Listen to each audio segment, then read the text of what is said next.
This is Xóchitl Ashé. Welcome to the Pachamama School podcast, where ancient earth wisdom meets the evolution happening right now. I am a fifth generation Quechua-Aymara medicine woman, and I've prepared an episode today that I know will give you exactly what you need, not just to survive, but to thrive during these incredible times of planetary transformation. If you're here, it's because your soul knows there's another way, a way that our ancestors have always known. And today, we are diving deep. Let's begin. Hey, just a little note. When we were recording these podcast episodes, we thought that the name of this podcast was going to be Future Proof Earth.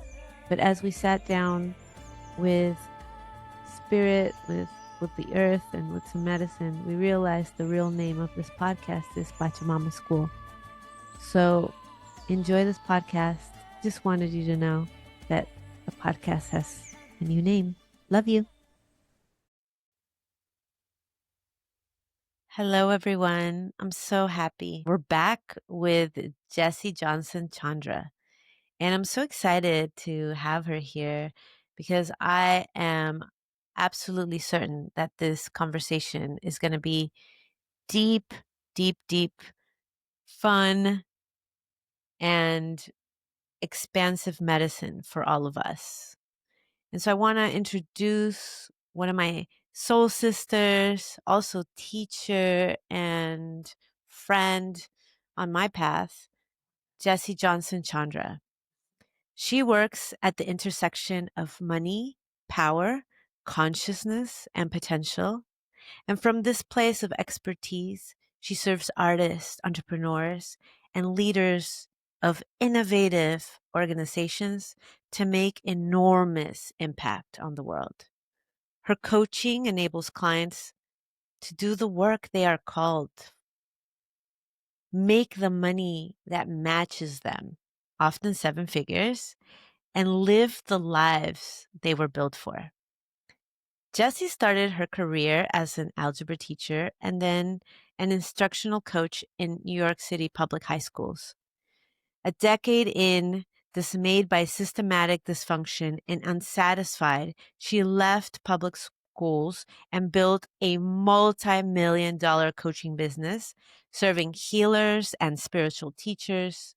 Following direct guidance from God, Jessie has helped her entrepreneur clients build and grow multi-six and seven-figure businesses using money as spiritual technology. I wish I had like a bow, bow, bow, bow. Like echo. Bow, bow, bow, bow. Spiritual technology. Allergy. And sales as spiritual practice. She is a painter and I'm going to just add here, epic musician, and incorporates this art into her work. And Jessie has my heart. She has become, like I said, like a soul sister on my path and also a teacher for me. I'm actually currently in her 6-month program learning sales. And I was just so excited to introduce her to my community because it's such an important conversation, this conversation of money, this conversation of sales. I have come to believe that like everything is sales. And so we get to choose the path of sales, whether it's, looking at it as something yucky that we don't want to do, close to like being a car salesperson that just like tries to convince you of something you actually don't want, or sales as a divine calling to open us up to offering what we're here to do in the most integral way of love and connection. And so far, that's what I have learned and what has been amplified in my presence with Jesse. So welcome, Jesse. Thank you, Sochi. It's so wonderful to be with you. I'm so honored. So honored. So I just as we're starting this podcast, as I was telling you, I always like to think of like what is something I want to learn myself from this time together. And what is the medicine that you hold? And that's why I invited you here. And for me, one of the deep medicines you hold is your spiritual, deep relationship with money. And also I love that, it's not that you started as somebody that had money. You actually were a teacher in New York, and as your bio says, were dissatisfied with that whole career, and decided to do something else. So Mm. I want to hear that story. Like, what Okay. happened where you're like, all right, I don't want to do this anymore. Coaching. Like, I've actually haven't heard that story. You've told Uh-huh. us many stories, but that moment of like, okay, something needs to change. Like, what was it that you were like, coaching is the way? So let's see. It's important to also honor my lineage as an activist and as an artist, which I just was too practical to, and living in New York City, is it just expensive enough in the early 2000s that I couldn't figure out how to make money work for myself. And that was the backstory of becoming a teacher in the first place, was like doing something that I believed would help the world and would pay my rent. And I worked in schools for 12 years, during which time I got the training that I needed and the coaching that I needed. Because interestingly, education, at least in my experience of it, is a field where coaching is normal. So I had a math coach, we called him, from day one of my educational life as a teacher. He was looking at my classes, telling me what I needed to, what not that I needed to do, but like I was bringing him like, what the fuck do I do now, Rob? And he would give me support and advice, help me see things that I couldn't see. Um, and for over a decade, that was really what kept me in the work, was like there kept being things that I couldn't see, that I was like, okay, well, I'm going to try this again. And if I can see it now, then maybe I can make this transformation happen in an individual student, in my classroom, in my school system, in my, right, like at whatever scale I was looking at. When I became a full-time instructional coach, I didn't have my own classroom anymore, but I was working in classrooms all day, every day, all over New York City. It was the same thing. I was looking at what's the micro change we can make to create a deep shift in culture around mathematics. And it was only at like year 10, 11, 12, like real late in that game, that I was like, okay, I am no longer the thing I'm not seeing. Like my blind spots are not the limiting factor anymore. There's something happening at the system level.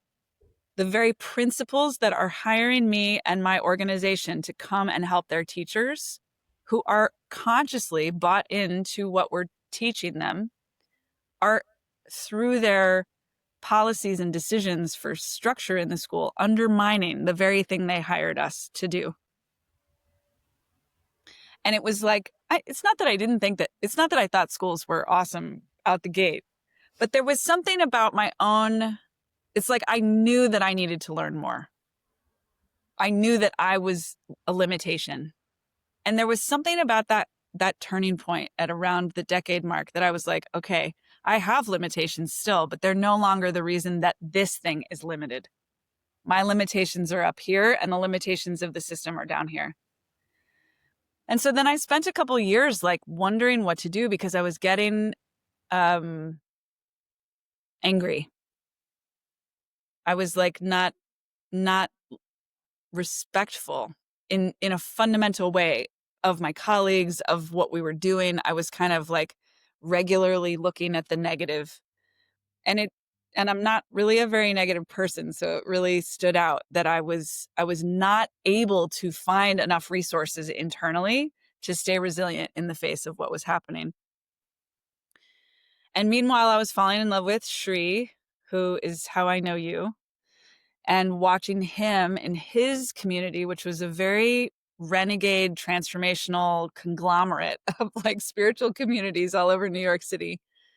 The Bhakti community, the yoga community, the Buddhist community, the ayahuasca community. It was like a huge, coming together at this time. This was like 2010, 2011.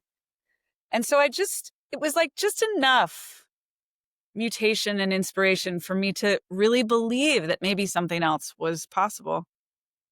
But I didn't know what, and I was really seeking for quite a while.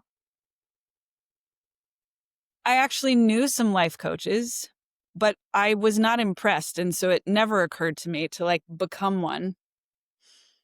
And then I found out that a friend of mine who was a math teacher, I met her at math camp. We like went to a 3-week intensive math camp for teachers where we just did math for 3 weeks in Utah.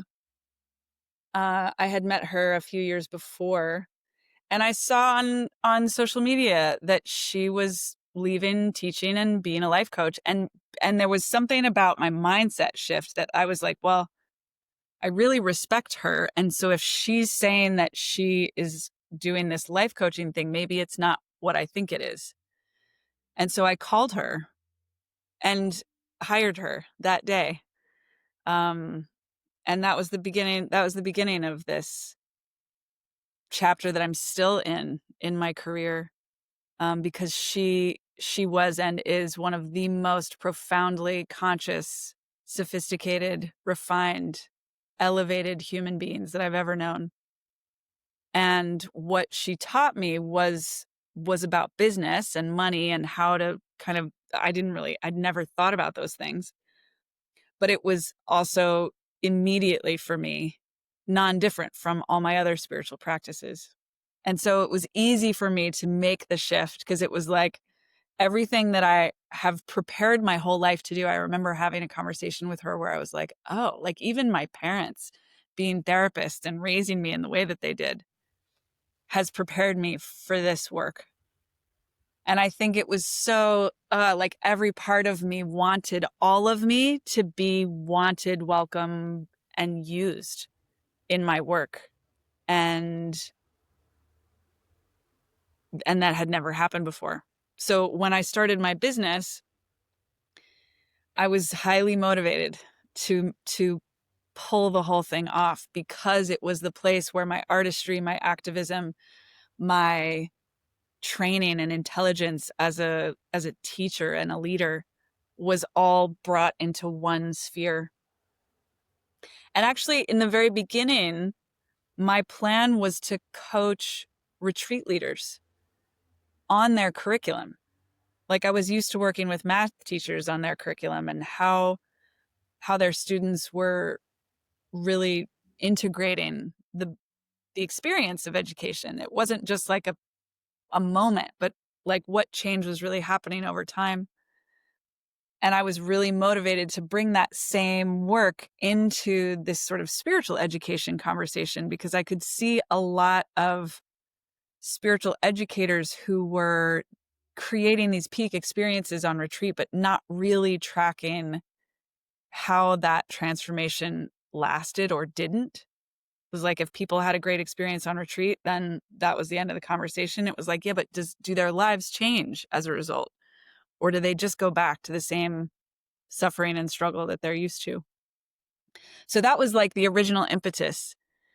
And I think I had maybe 3 conversations with people that I thought might be potential clients for me. And I literally had the experience that God was like, coming from behind and was like, Jesse, you have to teach them about money. They don't know how to make money.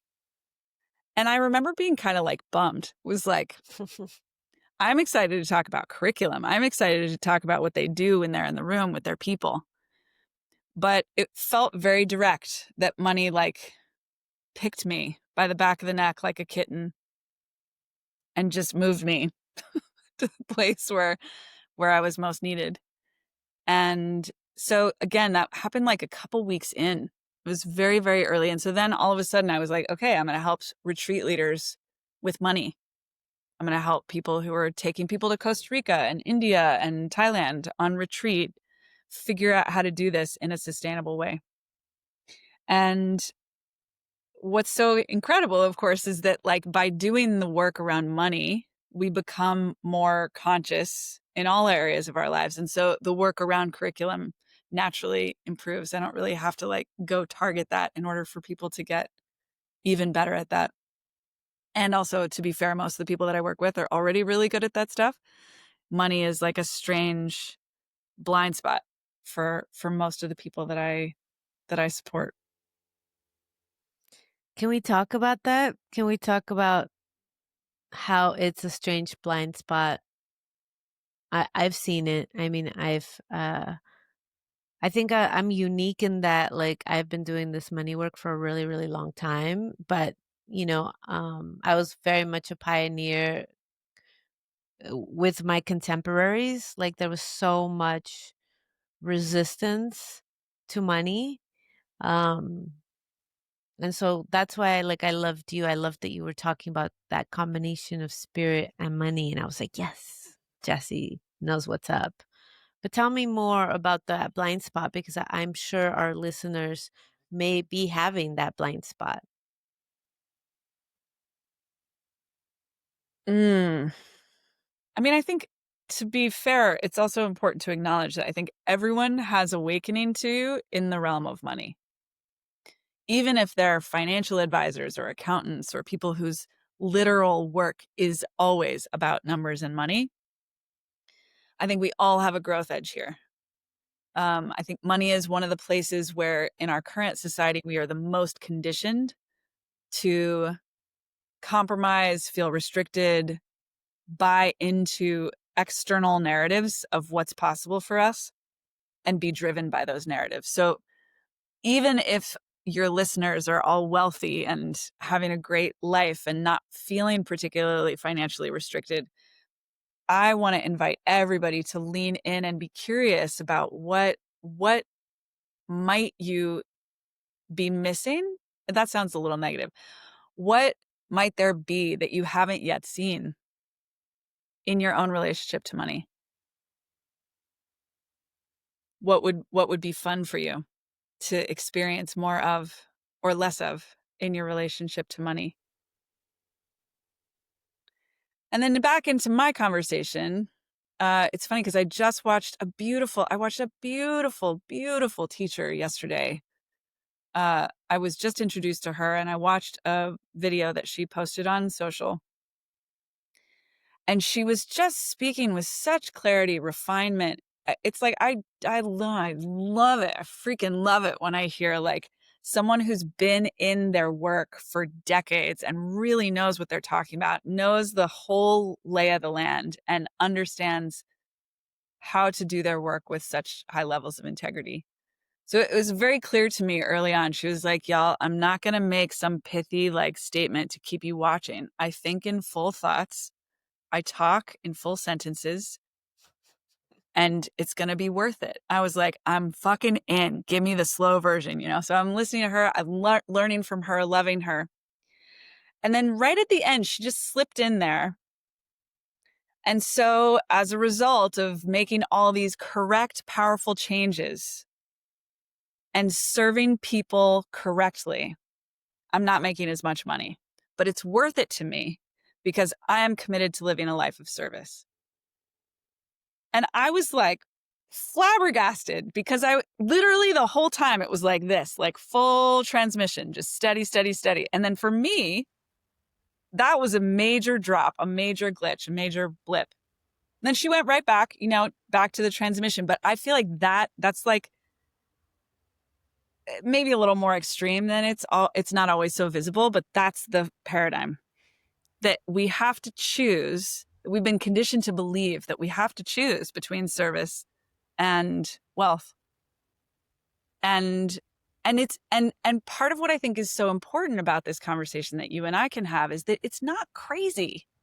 Like, it's not crazy that people think that. We have been raised, especially us, like 80s babies or 80s toddlers or 80s kids. It's like we have been raised in a culture where we've seen a lot of examples of people sacrificing integrity in the name of money. And we live in a culture that for centuries, if not millennia, has been based on oppressing whole humans in the name of money. So it's not a crazy idea that these things are separated. But I think that the old paradigm, the old standard is that the best response to that history is to not make money. Just to steer clear of it so that we can make sure that we're on the straight and narrow, being good people, contributing to a wholesome society. And when I entered this work, because now there's a bunch of people doing it at all levels of integrity, but when I entered this conversation, there really weren't. I think very similar to you. It was like there weren't a lot of spiritual folks talking about money yet. And so there was an individual blind spot that people that came to me had, but also a collective blind spot, not only held by spiritual folks, but I think held by our larger society, that like it was normal for a yoga teacher to be broke. It was normal for someone who was teaching meditation to be a renunciate. It was normal. It would have been really weird, right? Deepak Chopra 10 years ago was an anomaly because he was famously spiritual and famously wealthy.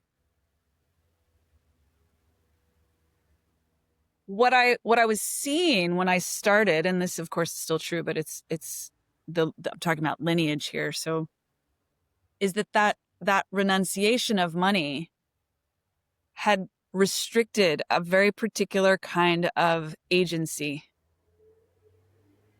personal power. I don't mean power over, I mean a sense of empowerment in the spiritual community, that it had become culturally acceptable to tolerate lack, scarcity, and that the juxtaposition of like, I believe in God, I believe in miracles, I believe we can heal anything, I believe we can create our reality, I believe we can have whatever world we want, I believe in all this good, but I don't know if I can pay my rent, I don't know if I can pay for that organic food. It's like, it's like, it's actually quite problematic when those financial beliefs are in such contrast. I mean, I wouldn't wish this on anyone, but for someone who's living a life where they just kind of believe that life sucks, then for them to feel limited around money matches, at least. There's like coherence there. But for folks who are doing this work around faith, around being the truth of who they really are, around expressing themselves and welcoming full liberation for humanity, there's something about the way that, again, this phenomenon responds to money and kind of shuts down, that I think has been calling for a long time. It's like, look here, what's really here? If you understand everything that's happening around money, and from that place of empowerment, you choose to be a renunciate and not touch it, that's different. But if you aren't touching money because you're afraid of it, if you aren't touching money because you judge it, if you aren't touching money because you think you can't have it, that's not empowerment. That's not conscious. That's not true choice. And so I work with people around that conversation. And it is one of the most profound and sacred and intimate conversations I have. That's why I still do it, because I find it really compelling. It's not trivial for anyone, whether they've come from money or not, whether they have, lived a privileged life or not, whether they have all that they want and what we're talking about is surplus or not. It's like there's something really, really deep about the ways that people feel bound around money. And the decision to unwind, unbind, and get free in that space is really deep and intense and provoking and terrifying for most people. Yeah, I mean, I've completely experienced it in that, um, you know, my grandfather, so he was a medicine man, And we had a store. It was like an arts and crafts store in Mexico, in a very popular town called San Miguel de Allende. And my grandfather like refused to charge. Like he refused to charge anyone that would come for seeking healing from him. So he would close the store at 8 o'clock at nighttime, and then people would come. And so he wouldn't get home. My grandma would be like, "Why do you get home at like 11 o'clock? Like, what's going on?" You know? But it's because he would close the store and people would come and get free healing from him. And he really had this belief that, we should not charge for people's healing. And so it took me a long time. My dad actually was a medicine man too, but he wasn't um yeah, he had a really hard time charging. And so instead of like charging, he would just offer things for free. And so it took me to make a decision. So as a medicine woman, like fifth generation, um, I started I was like, I'm going to be a business coach, because I had been an entrepreneur since I was 17. And so I was like, I'm not, like I'm not a medicine woman. I'm a business coach. And it took me years of like being a business coach to entrepreneurs to finally say to my clients, I want you to know all I want to talk about is God, goddess right now. Like we can talk about business and we can talk about money, but like if you're coming to me, we're talking about God, goddess. Like I don't want to talk about anything else. And money is going to be included in that conversation as a spiritual conversation. And Mm. I remember making that decision coming out of the closet as like a medicine woman in the business entrepreneurial world. And of course, like I had mentors that like definitely supported that push.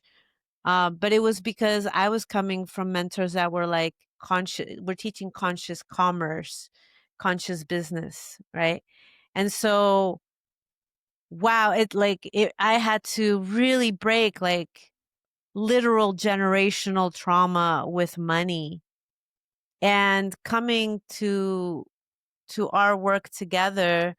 It's been really powerful because I just feel like you have embodied for me like what is possible, like really what is possible while maintaining a direct, like for me it's just like, you know it's Pachamama, it's the earth, right? Like that is my source. That is like everything I go to. And of course, I have a whole spiritual team, but that's what I teach. And as an indigenous person, as a medicine person, uh wow, we are so criticized when we take ownership of not only our gifts, but like we talk about money, right? And so I'm just like, a lot of people, I've shared my story in with my community, but not like this. And so I just wanted to bring my story to this conversation because I believe that what you add to my life, Jesse, is a confirmation like, yes, yes, we get to have it all. We get to have it all. It's good So for the thank world for you to have it all. Mhm. Yeah. Yeah. It's really important to hear you speak. I'm so grateful Mhm. that you're doing this podcast and that you're doing the work that you do in the world. Your voice and the level of empowerment that you carry in your work matters so much. Mhm. And your lineage matters so much.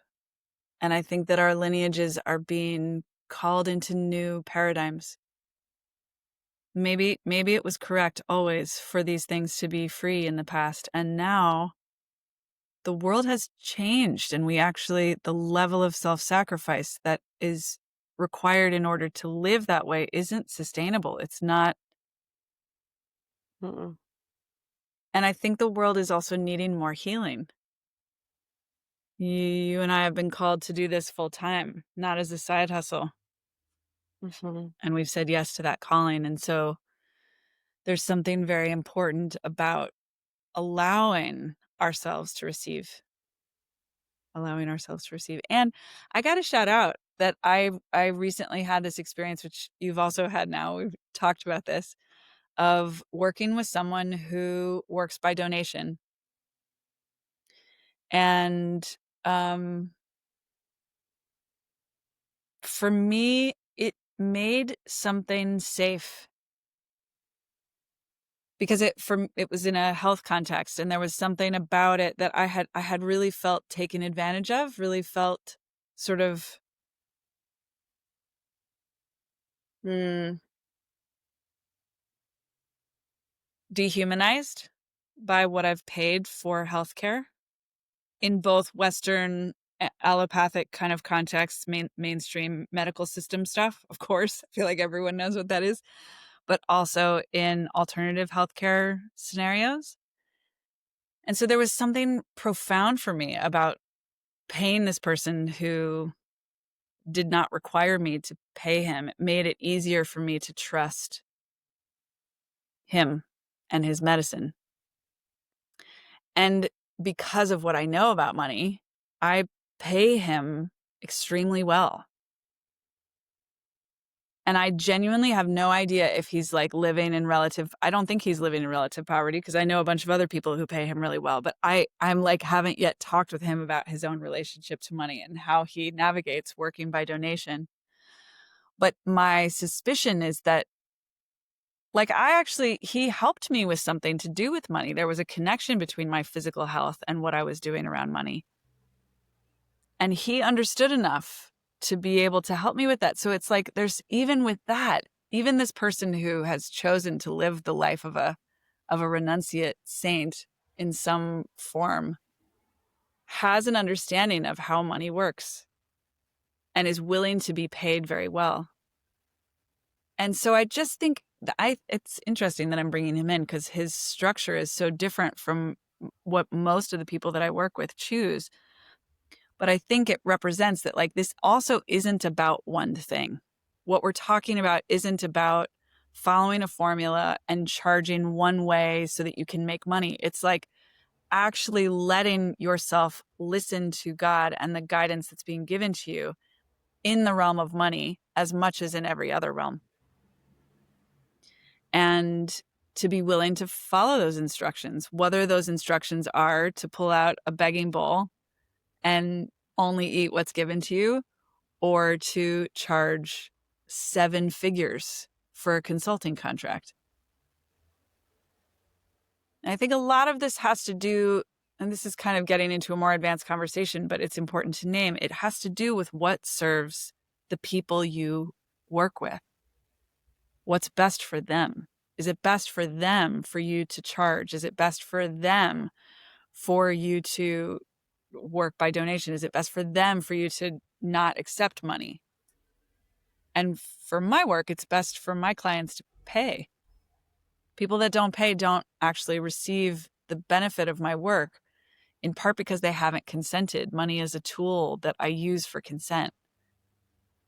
And so, yeah, I could just feel the like there's 17 hours worth of conversation sparking off. Where shall we go next, Xochitl? Yeah, well, one of the questions I have is what has been your most challenging moment?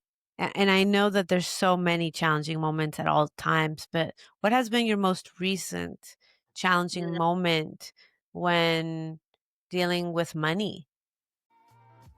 Before we continue with the rest of this episode, I'd like to take a moment to thank the sponsors of this podcast. This podcast is made possible by one of our sponsors, Microdosify. Their mission is to combat the global mental health crisis one person at a time through quality psychedelic education and community. They've just launched a new program called Microdosify Spaces, a community-led support group dedicated to helping you integrate your psychedelic experiences. And best of all, they are free. To learn more or sign up, visit the show notes. If you listen until the end of this episode, you will also receive a code to take 10% off anything in their shop. Stay tuned.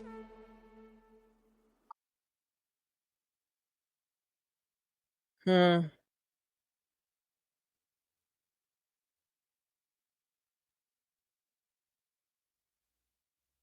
this is a very private conversation. I really haven't spoken like publicly about it yet, but I trust the call.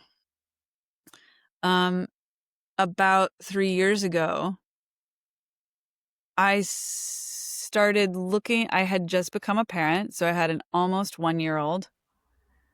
I was living in the $3 million house that we bought in Sedona. I was working with a huge team and, spending something like $90K a month on team. And I loved the work that I was doing. Like when I was FaceTime with clients, I was really enjoying that all the time. And I actually was really enjoying my time with my team when we were working on the business. But I wasn't in love with what we were. Somehow there was just something in the field that was not working for me. And as we were trying to expand, we had been making about 2.5 million a year, and we were working to go to 5. And in that expansion, just kind of looking at like, okay, where do we trim the fat? Where do we focus? What's our strategy for doubling? And in that process, I got much, much deeper into human design. I had been studying human design for a long time, but I had never really understood strategy and authority, which is very ironic because strategy and authority is kind of the main thing in human design. And what I started to look at, I'm a generator, I'm a sacral being. This is just like a little mini deep dive into human design, but I wasn't satisfied. And whether you know about human design or not, you can imagine what it's like to like carve out, a life work, a body of work that is meant to be the purest expression of truth and service and love and art and activism in my life, and not actually be satisfied, not feel like it's correct. It's like the sculpture came out wrong. we made it with the wrong materials. So it was working before, but now it's starting to fall apart. There's something off. And so I went into a period of a couple of years of really like deep devotion to only like a level of radical, unapologetic prioritization that I thought that I had claimed, but I hadn't. And I think I both threw out some of the baby with the bathwater. I also think I just needed, actually, that's not true. I just don't believe that. I think I just needed a really clean slate. I needed a really clean slate. And so there was a period of time where I didn't have much work. I didn't have many clients. I fired all my team. I wasn't making much money. We sold our house in Sedona mostly because we didn't want it, but also because we kind of needed the money. And it was like, it was hard for me to keep my faith. It was hard for me to really continue to believe that this was all happening for my benefit. And just to note it, the narrative that kept catching me, baiting me, was that I had done something wrong, was that it was my fault. And I was an idiot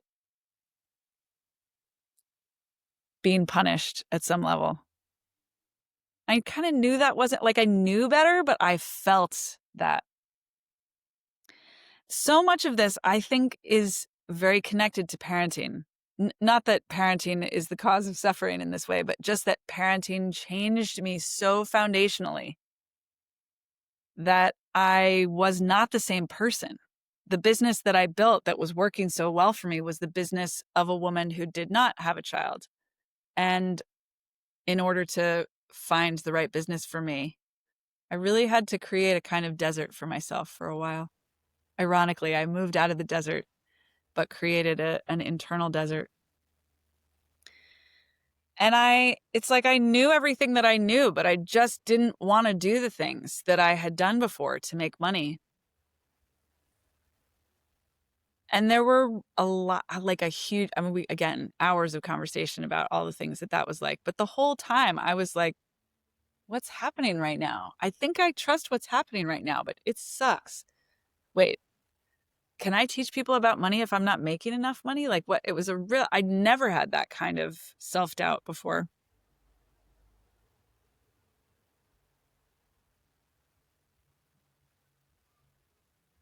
It was very humbling.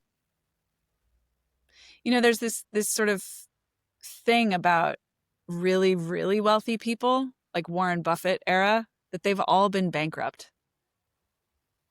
And that people that teach about this stuff, I mean, they maybe have more than one name, but the name that I think of is blueprint, that people have a money blueprint. And so people who have millions or billions of dollars can go bankrupt and come back to their kind of foundational template very quickly. And we did not file for bankruptcy, but it was kind of like a bankrupt time. And now I have a multi-7-figure business again. And so it's like the pivot that I went through, both in putting the business to bed and then in waking it back up and refining it so that it would work for me in a more sustainable way, has given me wisdom that I feel very grateful for. And as uncomfortable as it was while it was happening, and as confused and uncertain as I felt, I feel much more whole, humane, tender, compassionate. I feel like I know a lot more about what people go through, and then I'm a better coach as a result. Hmm. What do you attribute, like, what supported you during this time to come out of that place and into the place that you are now? Painting, spending time at the ocean, connecting with people who really love me, both friends and family and coaches and teachers. I feel it's like there was a way in which in my old business I was kind of like I was a persona.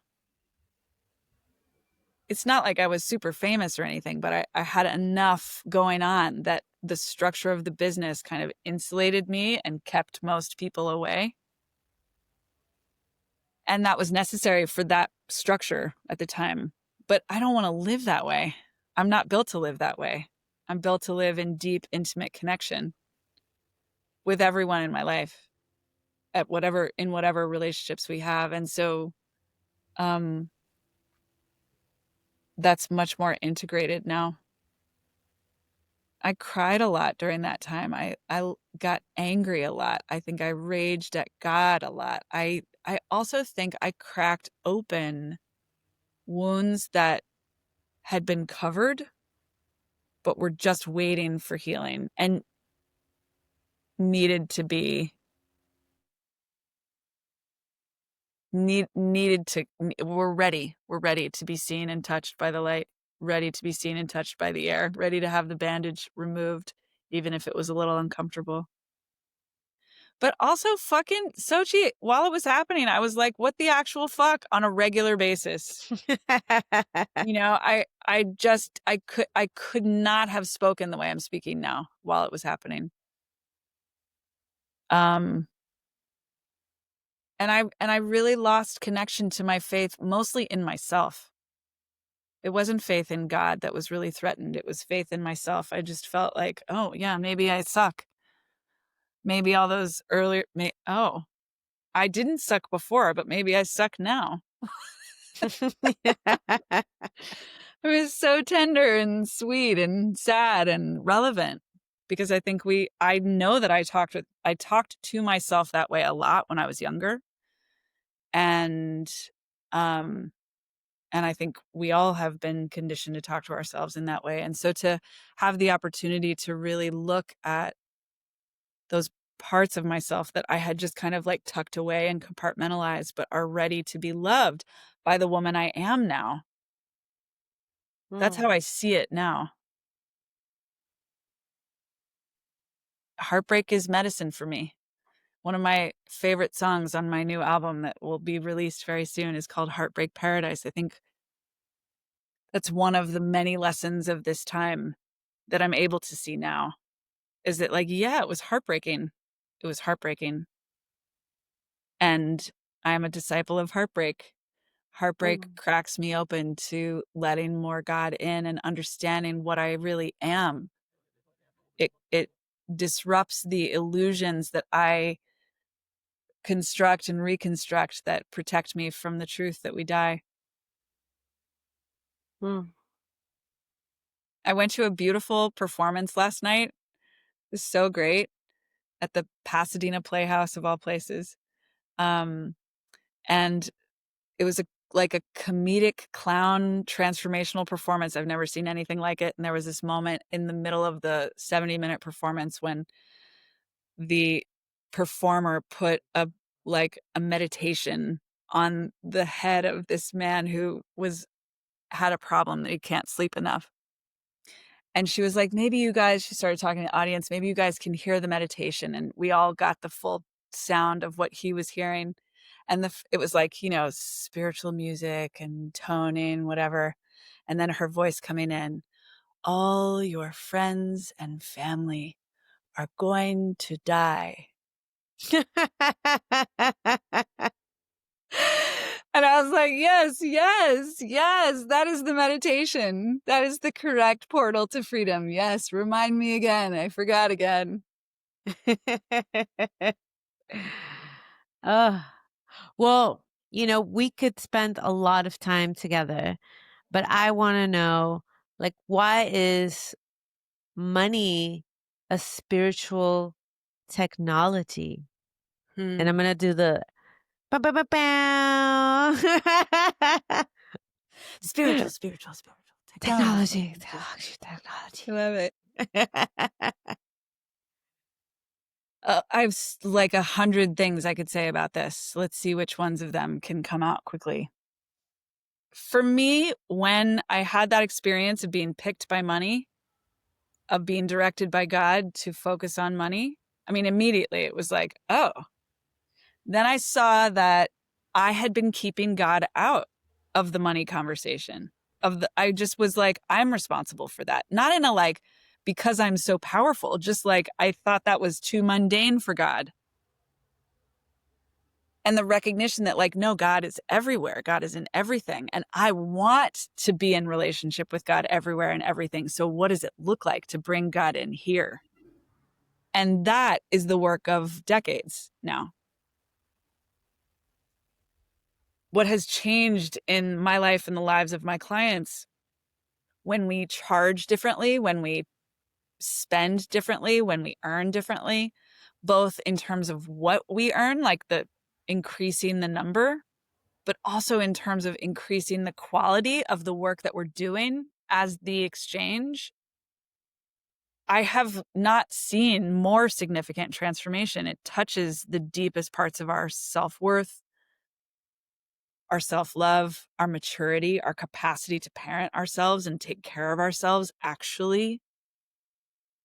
Not just, again, like temporary bandages everywhere, Michelin Man style, but actually being whole, able to be naked in the world and still know we are ourselves and safe, protected. I think sales in particular is a very powerful mirror. It's one of the best forms of consciousness work that I know.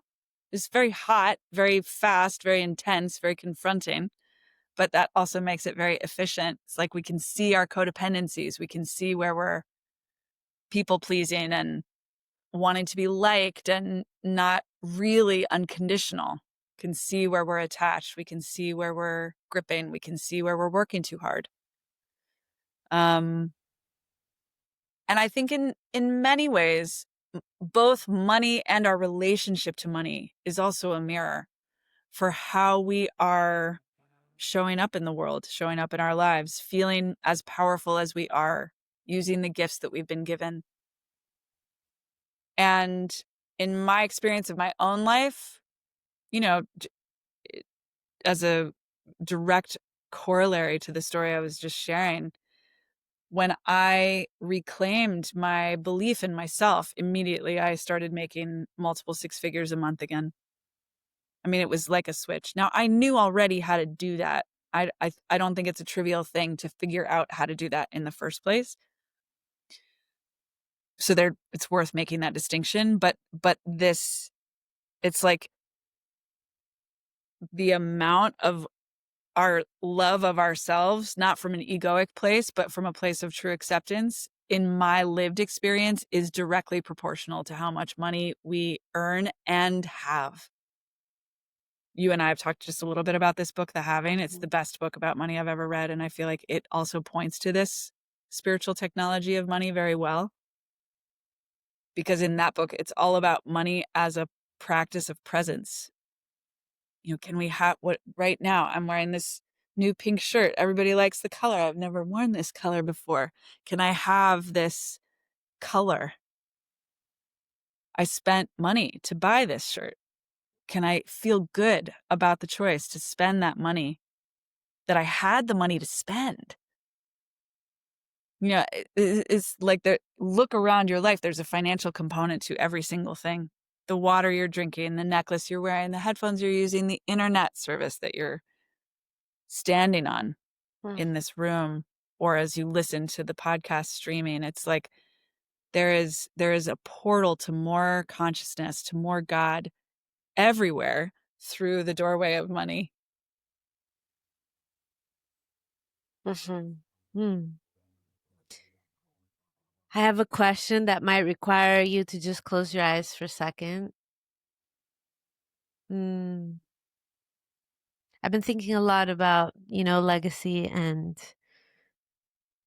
just as you said, everybody you know and your family is going to die. And also, we're going to die. Like, maybe this podcast will be heard in the year 2050. Somebody will find it. Um, but with your work with money as a spiritual technology, um, what is, if you had one last message to share with the world, perhaps with people who are new to looking at money as a spiritual technology, like what would this message be?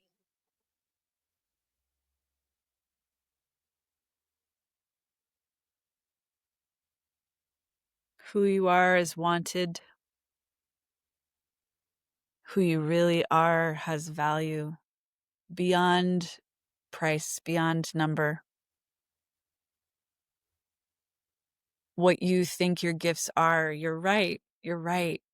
What you feel and know in the core of your being, you came here to this earth to do, you're right. And if hearing me say that sends you into any kind of confusion or uncertainty, just breathe. Just let it be mysterious still. It's okay if you haven't landed in the center of your purpose yet. You will. You can't help it. Everything is gravitationally pulling you towards the center of who you really are. It is the easiest thing for you to do. And the resources for you to be who you are and serve as yourself came here with you. You arrived, you incarnated, you birthed life here on earth with the resources that you require. And so, whatever they are, human resources, financial resources, creative resources, they're here and they're here right now.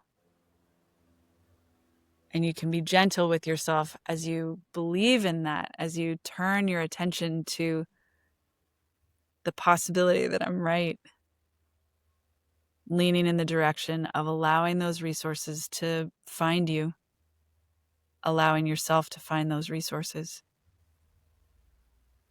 to pay attention to what matches you, to pay attention to what matches you, to pay attention to what matches you, to trust that you're right. It doesn't matter if no one else has ever affirmed it, you're right.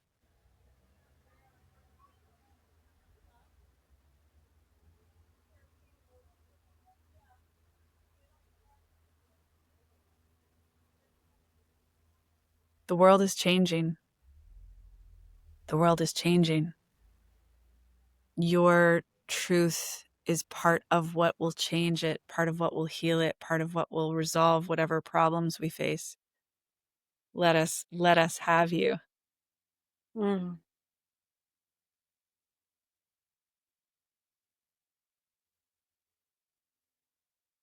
Thank you so much, Jesse. I love you endlessly.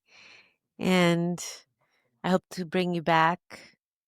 May this conversation be medicine for all those that are listening. May we release any blocks, any conditioning, any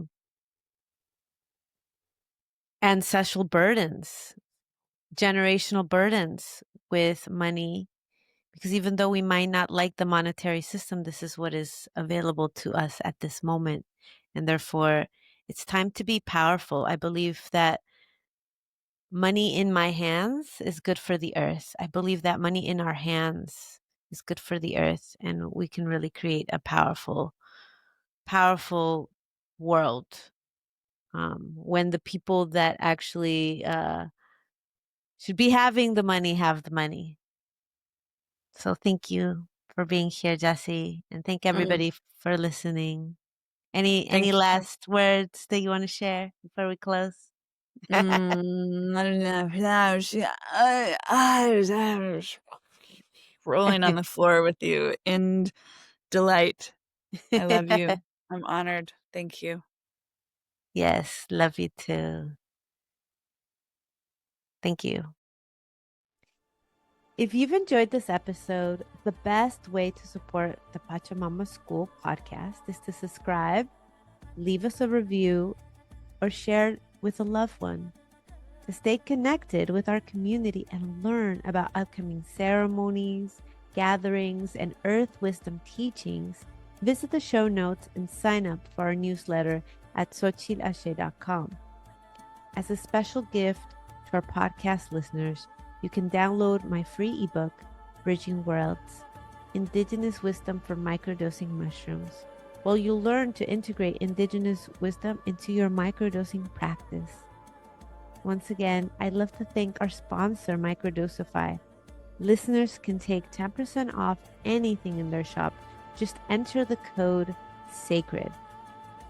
Thank you so much for walking this path with me today.